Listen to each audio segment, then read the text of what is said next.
Hi everybody, my name is Cezar and I'm the graduate assistant for real-time media this semester. It's nice meeting you all. We haven't had a chance to meet in person yet, but I'm hoping that will happen throughout the course of the semester.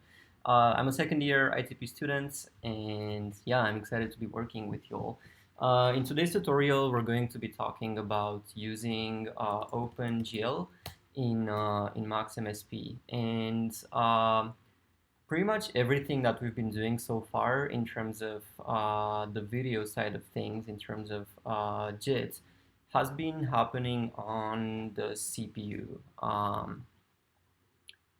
And that's totally fine, but you might have noticed that you might have run into performance issues or Max was crashing, or if you had some more complicated processing that you were applying to some videos, things were not great in terms of frame per second. And one way to get past that problem is to actually run a lot of our code on the GPU rather than the CPU, right? So we have the CPU and the GPU. As you might know, the GPU is the graphics card of the computer and is kind of optimized for running many small mathematical operations in parallel, way faster than the CPU. The CPU is optimized for other things. It's more of a general purpose processing unit. And the way we can communicate with the GPU, the way we can send it instructions, is using OpenGL. This is kind of one of the interfaces that programmers use in order to talk to the GPU. So in this video, we're going to be setting up the Max pipeline in order to render video using the GPU. And we're going to start looking at using shaders for image processing.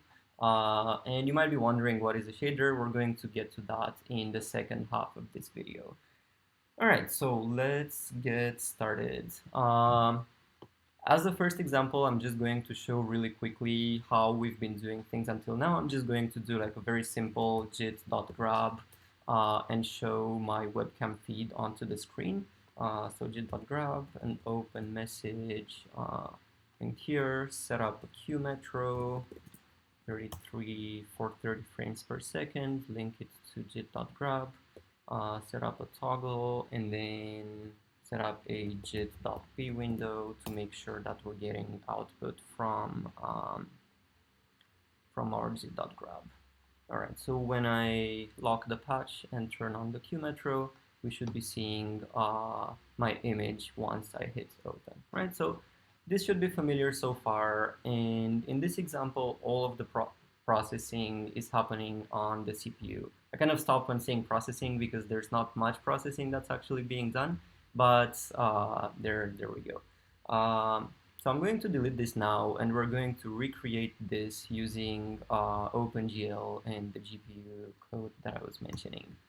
And the first object that we're going to use in order to do that is the jit.world object. You see, as I hit enter, a window appears already, right? And like this is very similar to the jit.window object that you might already be familiar with. Jit.world kind of encompasses that object and a few other ones, and it's kind of a utility object that makes it easier to work using OpenGL. Let's give it a name. I'm just going to call it RTM from real-time media, and we already see that the name of our window updated to that.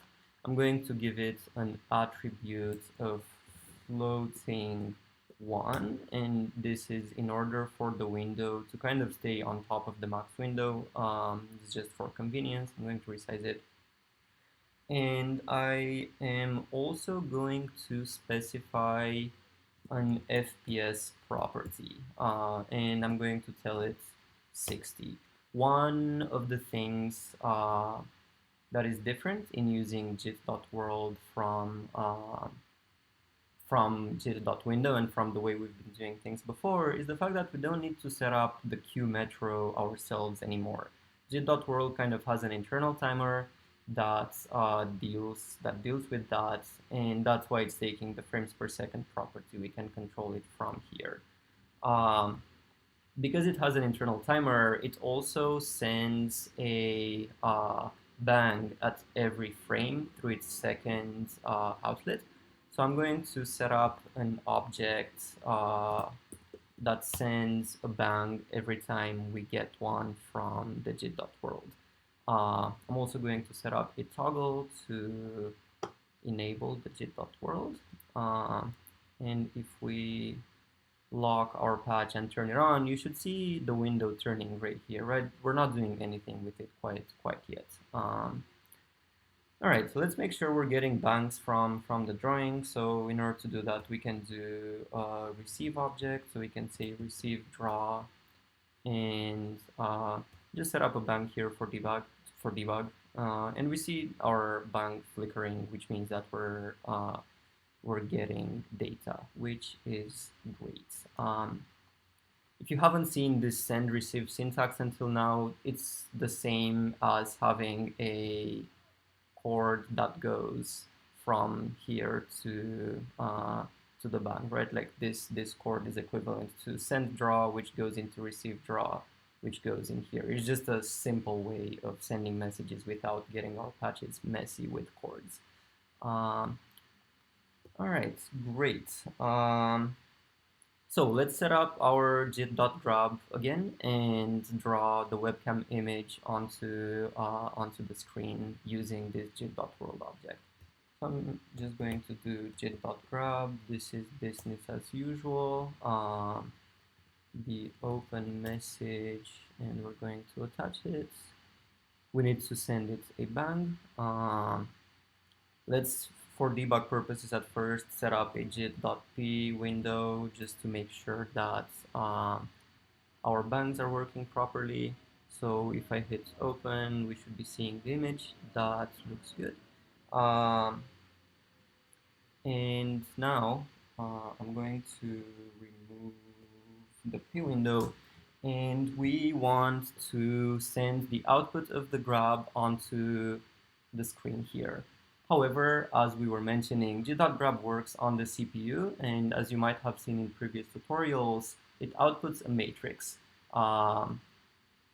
In order to send its data onto the GPU, we needed to output a texture. GPUs work with textures. And jit.grab has this option called output_texture, which we need to set to 1 in order for that to happen. And in order to display this texture onto our screen, we can use the jit.video plain object. We need to give it the name of our world, which is RTM.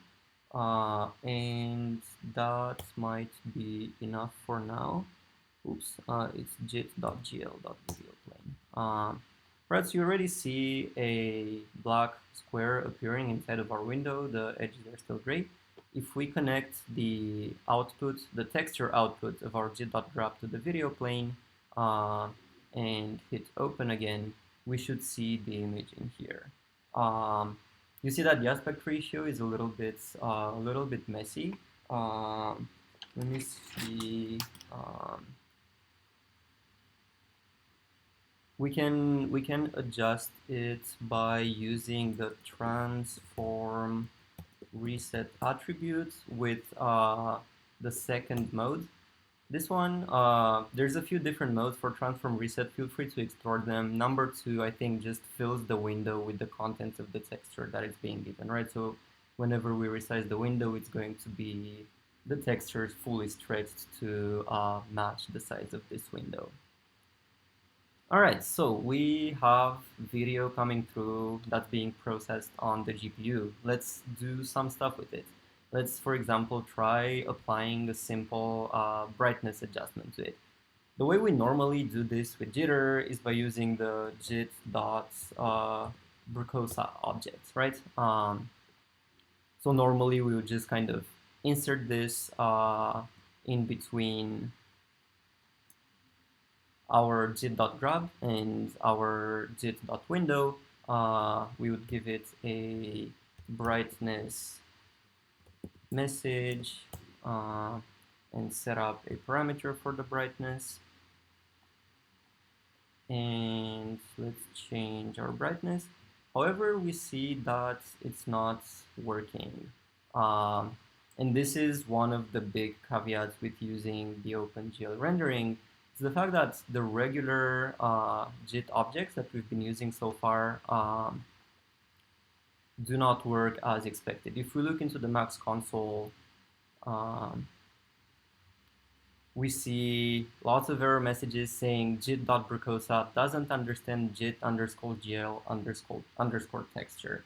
And this is because of the difference that I was mentioning earlier around the fact that the CPU works with matrices when representing images. So Brocosa is actually expecting a matrix, and it doesn't really know what a texture is. And right now, jit.grab is outputting a texture.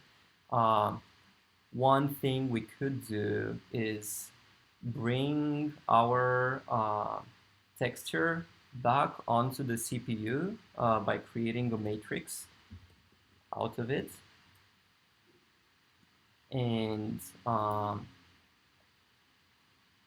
so we output the texture, we turn it into a matrix, which means that we send the image back to the CPU, we apply the brightness contrast, we apply the brightness filter, which now you see is working, and then we send it back to the GPU for rendering. This method works, however, it's really, really, really inefficient. We should only use it as a last resort, mostly because by sending textures back and forth between the CPU and the GPU, we lose lots of the performance gains that the GPU offers us, right? So we should try, once a texture is on the GPU, we should try to never send it back to the CPU. We should try to do all of the necessary processing over there. So you might be wondering, how are we going to apply any kind of effects to our images if we don't have access to any of the regular JIT objects that we've been using so far? And the answer comes from shaders. Shaders at the very basic level are sets of instructions that are being sent to the GPU. They are executed in parallel on multiple pixels at once or multiple regions of an image at once. And they allow us to manipulate either geometry or color really, really, really quickly. And again, this happens in parallel. The GPU is optimized for parallel computation. So it's fast. It's faster than what the CPU can do. There are two types of shaders. There are Vertex Shaders, and there are, I can type, Fragment Shaders. Vertex shaders deal with geometry. For the most part, in my understanding, they transform coordinates from the 3D world space that we set up into screen coordinates. We're not going to touch vertex shaders. I'm not really familiar with them. I know they exist. I know people use them to do crazy cool geometric transforms, but we're going to be dealing mostly with the fragment shaders. And these are the shaders that deal with computing the color of each pixel in an image. And again, this is happening in parallel. There's a piece of code that we write that gets applied to every single pixel inside of an image, and then in the output we see the manipulated image. All right, in terms of references, where to look if you want to learn more about shaders, there's this amazing website called the Book of Shaders by Patricio Gonzalvivo, I believe. He's an amazing shader programmer. This is a really, really, really amazing resource to get you started. It really starts from zero and covers some of the concepts that are useful in shader programming, covers the programming language of them, and just a few patterns and like really interesting things that you can do with them. I highly recommend it. There's also this website called Shader Toy, which is pretty much a showcase of what people have done with shaders. It has an online environment where you can write your own shader code and kind of prototype things quickly. Think of it like the P5 web editor, but for shaders with a showcase in there as well. All of the code is open source, so you can see cool things that people do with shaders. All right, so let's figure out how we can work with shaders in Max. The main way we're going to cover is by using Jxs Files. And this is just like a file format that Max uses in order to define shaders. And in order to open one of these Jxs shader files, we use the jit.gl.slab object. We need to give it the name of our world, which is RTM, and then add file, and we're going to use the Brucosa shader because that's the operation we were working with.